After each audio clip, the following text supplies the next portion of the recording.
बिस्मिल्लाहिर्रहमानिर्रहीम। CSS 2005 में जो पेपर सिंधी ऑप्शनल सब्जेक्ट वरतो हो अज वो हल करूँ था। ही जो पेपर है यो बिन हिस्सों से मुश्तमिल है। एकड़ो जेके आहिनि सही जवाब की चूंड करियो ऐं ॿियो ऑप्शन है दुरुस्त जवाब की चूंड करियो। हेठ ॾिनल सही या गलत जवाब की चूंड करियो। अली अहमद बिरोही मज़ा निगारो, बिल्कुल अली अहमद बिरोही जो है वो मज़ा निगारो पहिरियों ऑप्शन जो है वो सही है। गुलफुल मज़मूनन जो मजमू है, बिल्कुल परमानंद मेवाराम जो गुलफुल मज़मूनन जो मजमू है। कसीदो नसरी सिन्फ है, कसीदो जो है वह नज़म की सिन्फ है, ये ऑप्शन जो है गलत है। शिकलियों शायरी जो मजमू है, शिकलियों जो है वो शायरी जो मजमू ना है, ही खाकन जो मजमू है, ऑप्शन जो है गलत है। ओढ़ा नावल, ओढ़ा तारीखी नावल है, ओढ़ा जो है वो तारीखी नावल ना है, गलत है। काज़ी कादन करोड़न के दौर जो शायर है, काज़ी कादन जो है करोड़न के दौर जो शायर ना है, काज़ी कादन समन के दौर जो शायर है, अरगुनन के दौर जो शायर है। बदनसीब थरी इस्माइल उर्सानी जो तहरीर कया नावल है, बदनसीब थरी इस्माइल उर्सानी जो ड्रामो है जो हुन 1941 में लिखो, ऑप्शन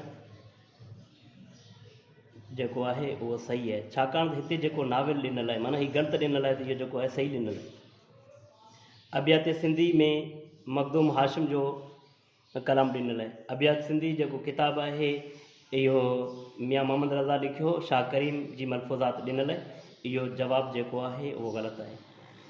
बिलू दादा जमाल अबड़े जे अफ़सानन जो मजमू है, बिलू दादा जमाल अबड़े जे अफ़सानन जो मजमू ना है, यो है अयाज़ कादरी जे अफ़सानन जो मजमू।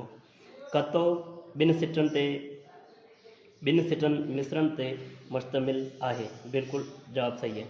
हाँ इनका ॿियो जो ऑप्शन है दुरुस्त जवाब की चूंड करियो। हिते MCQs ॾिनल आहिनि, इहे असां हल कंदासीं। मोहन जो दड़ो अली बाबा जो नाविल है। रगू थियूं रबाब तनवीर अब्बासी जो शहरी मजमू है।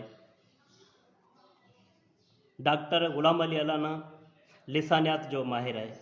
हिन सिंधी अदब ते, सिंधी सूरत ख़तीयत ते ऐं लिसानियत ते तमामु घणा किताब लिखिया आहिनि ऐं सिंधी नसर जी तारीख़ जो मशहूर किताब है।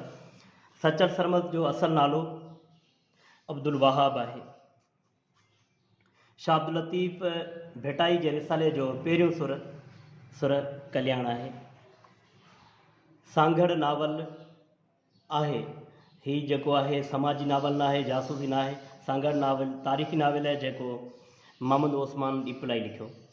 सुफेद वैशी शेख हयात जे अफ़सानन जो मजमू है।